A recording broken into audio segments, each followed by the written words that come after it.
자다가 악몽을 많이 꾸는 게 그 털이 깎인 메모드 하나가 자꾸 저를 쫓아오는 꿈이 꾸게 되는 것 같은데, 이게 선대위인지 이준석 대책위원인지 모르는 상황으로 가지 말고 정책과 그리고 메시지에 집중해서 우리 후보를 당선시키는 방향으로 선대위가 열심히 일했으면 좋겠습니다. 이준석 대책보다는 선거 대책에 집중해줬으면 좋겠다, 이런 생각입니다.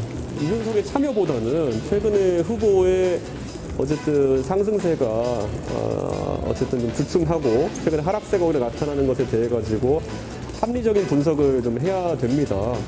제가 봤을 때는 그 분석 과정을 거쳐가지고 이준석이 만약에 선대위 참여 안 하는 것이 지지율에 큰 장애 요소다라고 해서 그 분석 결과를 발표하고 그렇게 움직인다면 모르겠는데, 저는 그것도 아니기 때문에 또 참여해서 적극적인 역할을 하는 대로 또 뭐라고 하고 안 하면 안 하는 대로 쫓아다니고, 저는 이거는 굉장히 제가 어떤 장단에 춤을 춰야 될지는 모르겠습니다.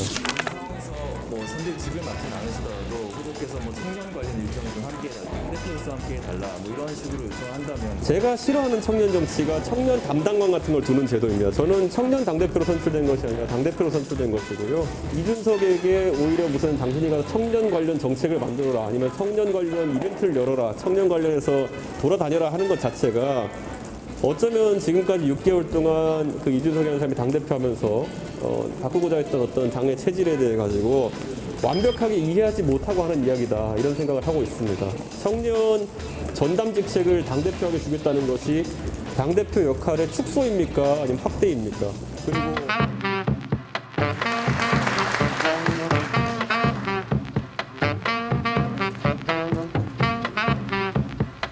예. 추가로 내빈 수계 올리겠습니다. 이준석 국민의힘 당대표님 참석해 주셨습니다. 큰 박수 부탁드리겠습니다.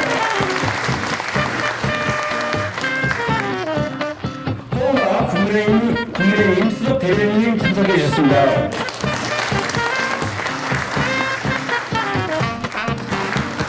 김영찬 대한민국 충남 홍보부 사무장님 포함한 회원님들 진심으로 감사하고 오늘 토론회 기절 다시 한번 축하드립니다. 이어서 우리 국민의힘의 김기현 원내대표님 모셔보겠습니다. 큰 박수 부탁드리겠습니다. 안녕하세요. 반갑습니다. 오늘 무엇보다도 제가 정쟁에 맞지 않고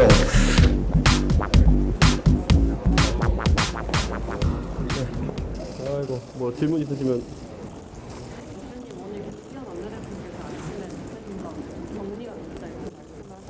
구체적으로 좀 어떤 의미라고 받아들여야 되는지. 아니 뭐 김기현 대표님은 저랑 일상적으로 그 옆방에 계시기 때문에 항상 소통하고 있고, 그러다 보니까 어제 소통한 내용을 바탕으로 김기현 대표님께 말씀하신 것 같은데요. 아무래도 당내에 지금 뭐 긴장감이 높아지다 보니까 그 자극할 수 있는 언행을 서로 자제하자라는 취지로 말씀하셨는데, 뭐 그거는 제 입장에서는 제가 하는 발언이나 모든 어떤 언론에 응하는 그것들은 언론인들이 국민의 궁금증을 대신해서 질문하는 것들을 답변하는 것이고, 제가 딱히 어떤 악의나 아니면 이런 것을 가지고 반응하는 것이 아니기 때문에 뭐 그런 부분은 이해하겠다, 그렇게 제가 말씀드렸던 정도입니다.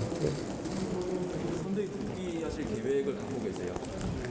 제가 그 부분에서 굉장히 일관되게 답을 하고 있는데, 어제 이제 한 언론과 인터뷰에서 제가 저는 후보의 요청이 있으면 그것을 따르겠다라고 했던 울산 합의 때의 첫 번째 조항을 제가 항상 계속, 제가 사퇴 기자회견 했을 때도 혹시 기억하시겠지만 그때도 그 말 했습니다. 그것을 언급한 것을 선대위 복귀까지 포함해가지고 언론에서 해석해서 기사를 낸 것 같은데, 저는 선대위를 사퇴하면서 했던 말이기 때문에 그 안에 선대위 복귀까지 포함해서 이야기하는 것은 아니고, 다만 당무에 있어서 후보나 아니면 뭐 주요 당직자 요청이 있는 사안에 대해 가지고는 제가 검토해서 응하겠다고 하는 것, 그 정도로 받아들이시면 될 것 같습니다.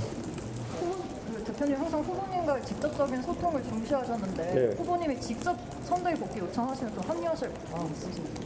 뭐 저는 그거에 대해서 지금 고민하고 있지 않습니다. 전혀. 저는 발생하지 않은 일에 대해서 고민하고 있지 않고, 요즘 선대위가 뭐 어떤 개편 과정을 겪고 있는지 제가 자세히는 모르겠습니다만은, 요즘 자다가 악몽을 많이 꾸는 게 그 털이 깎인 메모드 하나가 자꾸 저를 쫓아오는 꿈이 꾸게 되는 것 같은데, 이게 선대위인지 이준석 대책위원인지 모르는 상황으로 가지 말고 정책과 그리고 메시지에 집중해서 우리 후보를 당선시키는 방향으로 선대위가 열심히 일했으면 좋겠습니다. 이게 저도 민망합니다. 저는 선대위 참여를 하지 않겠다고 선을 그은 상황 속에서 이게 선대위가 이준석 대책위가 돼가지고 이렇게 굴러가는 것이 당을 책임진 당대표 입장에서 상당히 민망하고 또 국민과 당원들께 죄송스럽습니다. 그렇기 때문에 이준석 대책보다는 선거 대책에 집중해 줬으면 좋겠다 이런 생각입니다. 선대위 복귀에 대해 조건을 뭐 걸거나 하진 않으신다고 하셨는데 그렇다면 선대위에 복귀하시는 것 자체를 고려를 안 하시는 건가요? 아니면은 저는 고려하지 않고 있고 저는 지금까지 뭐 조건을 이렇게 내걸 생각이 없었고 실제로 조건을 제시하지도 않습니다.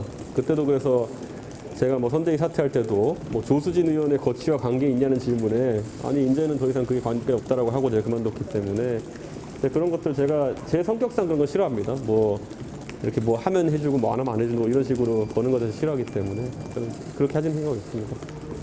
대표님께서 어쨌든 선대위 참여 안 하시면서 당 안팎에서 이제 우려가 좀 높잖아요. 네.